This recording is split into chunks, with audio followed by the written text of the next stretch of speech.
Selamat pagi pendengar, senang sekali pagi hari ini Rabu 27 April 2029 kita kembali bersua dalam dialog lintas Atambua pagi hari ini. Dialog lintas Atambua pagi hari ini dengan mengambil topik seputaran nuansa bulan suci Ramadan tentunya dan juga perayaan peringatan Hari Raya Idul Fitri yang kurang lebih beberapa hari ke depan akan dirayakan umat muslim di wilayah perbatasan Kabupaten Belu. Dengan topik dialog yang akan kita angkat, hati yang bersih raih kemenangan. Dialog pagi hari ini sedikit berbeda dengan kegiatan-kegiatan dialog lainnya karena kita mengambil lokasi di pelataran Masjid Hidayatullah Pasar Baru Kota Atambua.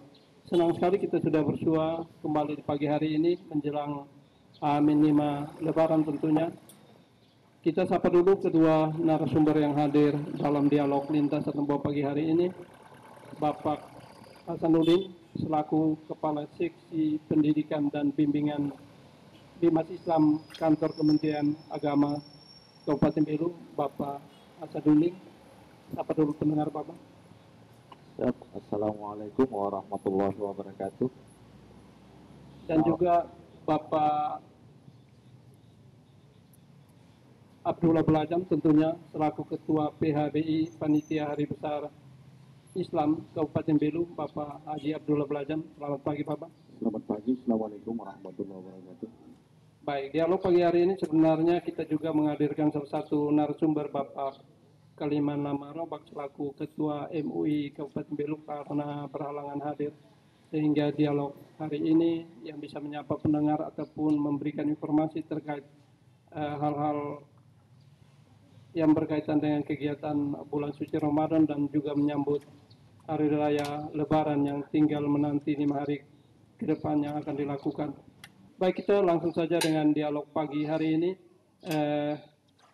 Mungkin mengawali pertanyaan saya sendiri kepada Bapak Hasanuddin selaku Kepala Seksi Pendidikan dan Bimas Islam Kantor Kementerian Agama Kabupaten Belu. Selain ketentuan-ketentuan yang dikeluarkan oleh Kementerian Agama Republik Indonesia, tentunya ada juga nuansa bagaimana umat Islam di Kabupaten Belu bisa menunaikan ibadah puasa di bulan suci Ramadan tahun ini. Seperti apa gambaran yang bisa Bapak sampaikan, baik kegiatan sholat dan juga kegiatan-kegiatan berbuka puasa, dan juga tidak lupa ada hal-hal yang menjadi menarik di sini, ada sedekah dan juga pengumpulan zakat yang akan dibagikan kepada mereka kaum duafa dan fakir miskin di Kabupaten Belu. Bapak Hasanuddin.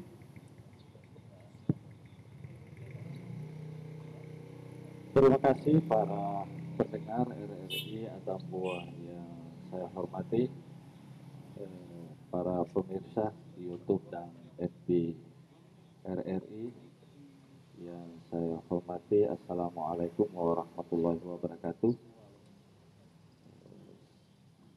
Selamat pagi, Shalom, Salve, Om Swastiastu, Namo Buddhaya, salam kebajikan untuk kita sekalian. Sekali lagi, para pendengar RRI, para pemirsa live, sekali lagi kami mengucapkan salam sehat untuk kita semua. Sehat untuk Indonesia, sehat untuk NKRI. Terima kasih. Ada beberapa hal yang ditanyakan tentang keterkaitan dengan bulan suci Ramadan. Kita membicarakan masalah bulan suci Ramadan, sebelumnya memang kita ada surat edaran Menteri Agama.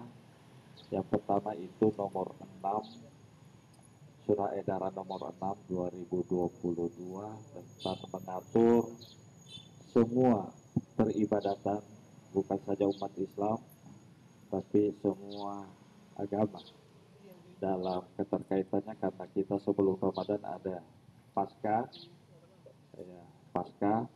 maka dengan itu di situ dilihat ada ketentuan-ketentuan khusus bagi kita yang masih di bawah situasi, ada istilahnya level 1, level 2, level 3.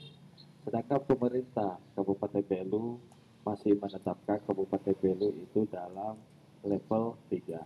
Maka dengan itu kami sebelum kita bulan suci Ramadan, kita sudah mengantisipasi semua itu ke status itu bahwa kita akan sholat tarawih, tetap kita menjaga protokol kesehatan, tetap kita memperhatikan itu. Dan setelah itu kita melaksanakan puasa, ya, melakukan puasa. Setelah itu ada surat edaran Menteri Agama nomor 8. Itu mengatur tentang khusus untuk beribadah puasa dan Idul Fitri. Maka di situ ada di ketentuan buka puasa bersama, ya, harus menjaga protokol, tetap kita diizinkan untuk buka bersama, tapi dalam jumlah yang tidak terlalu berkerumun. Kemarin kita sudah buktikan bersama, kita diundang oleh Bupati, tidak sama tahun-tahun sebelumnya. Yang kedua, di dalam bulan suci Ramadan itu ada juga kita surat edaran itu ada kegiatan penerimaan zakat fitrah. Zakat fitrah sekarang sudah berlangsung, dan ini di bawah naungan Basnas itu sendiri. Basnas itu sendiri, dan itu juga diatur dalam protokol kesehatan. Ya, protokol kesehatan. Dan yang ketiga, nanti pasca ini ada namanya Idul Fitri. Maka dengan Idul Fitri itu kita mengadakan di dalam SE nomor 8 itu, ya, ada 2 tempat, apakah kita di lapangan atau di masjid masing-masing. Maka kita sudah rapat karena kita berpedoman kepada SE nomor 6 tadi, maka kita masih di bawah level 3, maka kita mengambil inisiatif di Kabupaten Belu ini, kita lebaran di masjid masing. Adapun masjid masing-masing itu ada 10 tepatnya, ada 7 dalam kota, ada 3 di luar daripada kota, ada di Tasbar, ada di Taslim, ada di Kapoluk Mesa. Sedangkan di dalam kota ada 3 di Atambua Selatan, ada 3 di Atambua Barat, dan ada 1 di kota Atambua. Hanya itu, nanti kami tambahkan kalau memang ada pertanyaan selanjutnya itu saya bisa menyampaikan tentang pelaksanaan. Baik, Bapak Hasanuddin. Berarti pendengar yang bisa disampaikan tadi kita sedikit menyimpulkan begitu, bahwa memang tahun ini di tengah pemerintah menerapkan ketentuan pembatasan aktivitas masyarakat PPKM level 3, ada kelonggaran berbagai aktivitas keumatan Islam di sini bisa melaksanakan kegiatan sholat dan juga berbuka puasa bersama, namun ketentuan protokol kesehatan tetap kita jaga. Bapak Hasanuddin, apa yang bisa dipetik dari nuansa bulan suci Ramadan tahun ini dan juga akan menyambut Hari Raya Idul Fitri? Karena hitung-hitungan hampir 2 tahun memang kita dibatasi berbagai aktivitas. Bapak Hasanuddin.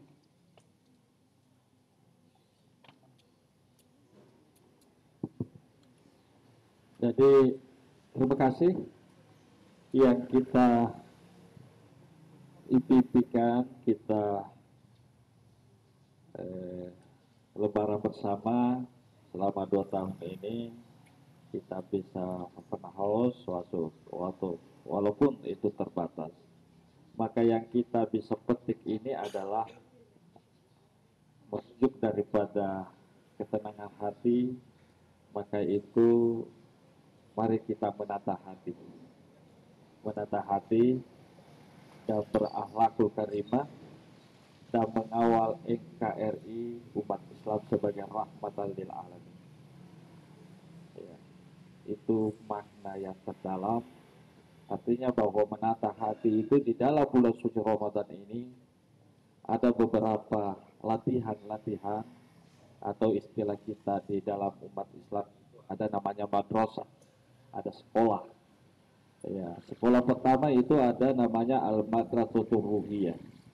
Itu yang menata spiritual kita, menata kesabaran kita, karena ruhiyah ini ada empat. Itu menata akal, bagaimana di dalam bulan suci Ramadan ini akal itu berfungsi sebagaimana diamanahkan Allah Subhanahu wa taala kepada kita. Kalau akal kita sudah kendalikan, maka pasti akal itu mengendalikan nafsu kita. Karena nafsu ada dua, ada nafsu amarah yang selalu bergejolak untuk mendorong kita ke perbuatan jelek, dan ada nafsu mutmainnah. Nah, akal yang di dalam bulan Ramadan ini yang kita tata dan mendorong kita untuk berbuat baik. Karena di dalam bulan suci Ramadan ini kita berperang melawan nafsu, ya, melawan nafsu. Yang ketiga, di dalam bulan suci Ramadan ini kalau akal baik bisa mengendalikan nafsu, maka jelasnya hati kita tertata. Karena di hati ini ada penyakit, susah untuk disembuhkan. Tidak sama dengan penyakit lahir. Di situ ada dendam, ada iri hati, ada hasad, dan itu yang bisa mengendalikan itu adalah nafsu mutmainnah. Kalau kita sudah bagus hati kita, maka pasti ruh kita tenang. Ini makna. Ruh kita tenang bagaimana? Karena ruh kita itu kita mau hidup berdampingan dengan siapapun. Istilah kita di Indonesia itu ada ukhuwah Islamiyah, persaudaraan antara sesama Islam, ada ukhuwah wataniyah itu antar, dan ada namanya ukhuwah insaniyah antara sesama manusia tanpa memilih siapapun dia. Maka itu menjadi ruh kita. Setelah itu ada basyirun. Basyirun itu suka memaafkan orang. Melihat siapapun itu tidak cemburu kalau temannya nepaka atau umpamanya naik jabatan, itu yang ditata. Maka itu madrasah satu ruhiyah dalam bulan puasa. Ya, itu yang pertama. Bisa saya tanggapan? Ya, kata ini mohon maaf, apabila saya terangkan dulu. Yang kedua, di dalam bulan suci Ramadan ini ada namanya al-madrasatul ijtimaiyah. Bulan suci Ramadan ini menata kita untuk bagaimana berjiwa sosial. Ya. Kita lihat di bulan suci Ramadan ini berlomba untuk membantu sesama. Kenapa ada ijtimaiyah? Kita mulai terbitnya fajar sampai terbenamnya matahari kita sudah sah bagaimana teman kita, saudara-saudara kita ada masih di bawah garis kemiskinan, mungkin mau makan satu hari.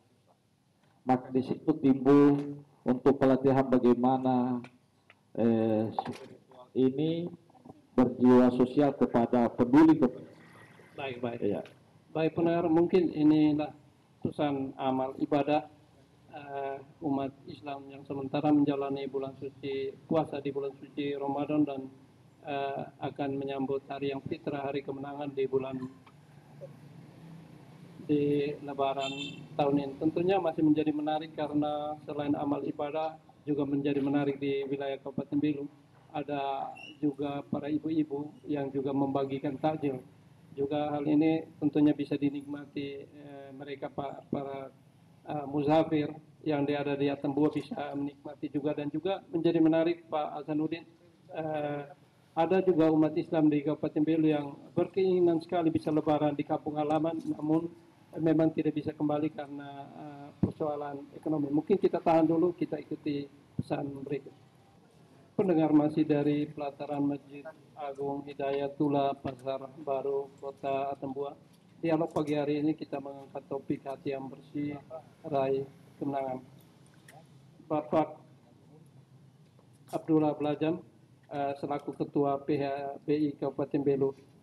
Bagaimana dengan persiapan menjelang pelaksanaan Idul Fitri tahun ini yang bisa juga menjadi perhatian oleh umat Islam tentunya yang tinggal H-5 sepekan ke depan akan merayakan. Apakah memang kegiatan sholat akan diadakan secara berjemaah di lapangan karena kita PPKM level 3 ataupun kembali seperti tahun kemarin diadakan di masjid masing-masing? Silakan. Baik, terima kasih. Assalamualaikum warahmatullahi wabarakatuh. Selamat pagi, salam sejahtera untuk kita sekalian. Pendengar RRI Kabupaten Belu dimanapun Anda berada, bahwa saya hanya mempertajam yang disampaikan oleh Bapak Senudin tentang surat edaran Menteri Agama nomor 8 tahun 2022. Yang pertama kita ambil poin kelima dalam surat edaran mengatakan bahwa semua pejabat ASN tidak diperbolehkan open house dalam rangka kegiatan 1 Syawal 1443 Hijriah dari 2022 atau buka rumah untuk Lebaran. Yang kedua, dalam poin 8, pawai takbiran keliling tidak diperbolehkan, dibolehkan takbir di masjid dan musola masing-masing. Berkaitan dengan surat edaran, adapun program pemerintah secara nasional tentang endemik, artinya booster ataupun vaksin ketiga, yang pemerintah mengharapkan seluruh kabupaten harus mencapai 70-80%, kita Papua belum mencapai 50%. Itu rapat kemarin di Kapolres tentang operasi ketupat. Nah ini adalah Kabupaten Belu masih masuk dalam taraf level 3, sehingga kami mengadakan keputusan rapat bersama sekitar Persatuan Islam, Ketua Majelis Ulama dan PHBI sendiri. Memang ada sedikit kelonggaran di surat edaran yang terakhir nomor 12. Surat edaran nomor 8 tahun 2022 poin ke-12, yaitu bisa melaksanakan kegiatan ibadah sholat Idul Fitri di masjid atau musola masing-masing, bahkan di lapangan diperbolehkan dengan memperhatikan protokol kesehatan. Dan kami menganalisa bahwa ada beberapa poin di atas tadi itu sedikit diperketat untuk kumpul dengan masa yang cukup banyak. Dan kita melihat jumlah umat muslim di Kabupaten Belu mencapai 8.000-an sampai 10.000-an.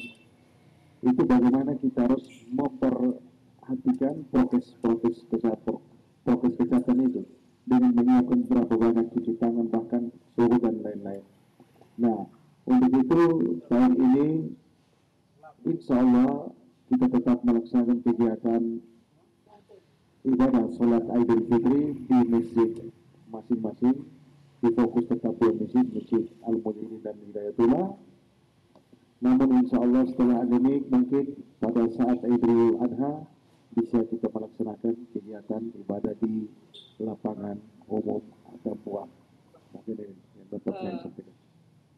Baik, apa yang bisa menjadi gambaran untuk umat Islam sendiri walaupun di tengah pembatasan ataupun ada pembatasan kegiatan-kegiatan seperti menyangkut malam takbiran, kegiatan sholat pun harus kembali ke masjid masing-masing. Ini tentunya tidak sampai mengurangi niatan ataupun berkah yang diperoleh dari perayaan Idul Fitri tahun ini. Apa yang bisa menjadi penjelasan kepada umat Islam sendiri? Jadi kita harus kembali dulu backup ke belakang bahwa pelaksanaan sholat di lapangan, sholat Idul Fitri Idul Adha memang merupakan satu sunnah yang dianjurkan oleh Rasulullah SAW. Namun kita melihat sunnah dikerjakan mendapat pahala, tidak dikerjakan tidak berdosa. Nah, untuk itu dengan tema yang ada, hati yang bersih, raih kemenangan. Nah ini kita kembali lagi bahwa kita sudah digodok 1 bulan penuh. 1 bulan penuh Allah mencoba kepada kita umat muslim bukan hal yang haram, hal yang halal. Contohnya kita bisa membeli makan dengan uang kita sendiri. Halal untuk kita makan, tetapi di bulan Ramadan Allah melatih kita untuk tidak memakan itu, makanan yang halal. Nah ini artinya untuk membersihkan hati kita dalam menyambut satu Syawal nanti. Nah ini kembali kepada umat muslim, jadi kami mengimbau jangan karena dengan adanya kita sholat di masjid masing-masing yang sudah dijaga oleh Allah Subhanahu wa Ta'ala selama 1 bulan penuh hilang dengan seketika pada 1 Syawal. Padahal 1 Syawal itu kita menuju suatu kemenangan, hati yang bersih, saling maaf dan maafkan, insya Allah kita kembali menjadi fitrah. Itu tujuan yang sebenarnya. Pak Hasanuddin, mungkin apa yang bisa ditambahkan dari kegiatan ibadah umat di bulan suci Ramadan tahun ini dan akhirnya menuju ke hari yang fitrah bagi umat kita di perbatasan yang 2 tahun kembali saya sampaikan bahwa kita terbelenggu dengan pandemi COVID-19. Baik, terima kasih menambahkan daripada Ketua PHBI tentang hati yang bersih, raih kemenangan. Ya, di mana saja kita berada, melaksanakan sholat itu, apakah di lapangan atau di masjid, tidak mengurangi hukumnya sebagai sunat muakkad. Ya, kalau di lapangan kita melihat kebersamaan kita, kekuatan kita untuk bersama-sama meraih kemenangan itu. Kalau di masjid masing-masing, ya jamaah yang tertentu pada jamaah masjid itu sendiri. Ya, saya sudah katakan tadi bahwa di dalam kota Atambua ini ada 7 masjid. Ada Masjid Sakinah yang ada di dekat Esmiah. Itu sekitar itu sendiri di sana. Ada di An-Nur, Raibelu, Tini juga di Raibelu. Ada juga Masjid Al-Muhajirin, itu juga di Tini. Ya, itu masanya di sekitar itu. Dan sedangkan di kota itu ada di Masjid Kopi, itu mewilayahi Tenukik, Tenubot dan sekitar Kodim, itu wilayahnya itu. Di Atambua Barat ada 3, ada Masjid Agung, ada Masjid Besar, dan ada Masjid Jami. Masjid Agung ini adalah masjid pemerintah kita berlevel masjid kabupaten. Itu jamaahnya sekitar Kampung Baru, Batu Benau, Pasar Lama, ya itu. Yang Tanah Merah, yang turun ke sini kilo 2 lari ke situ.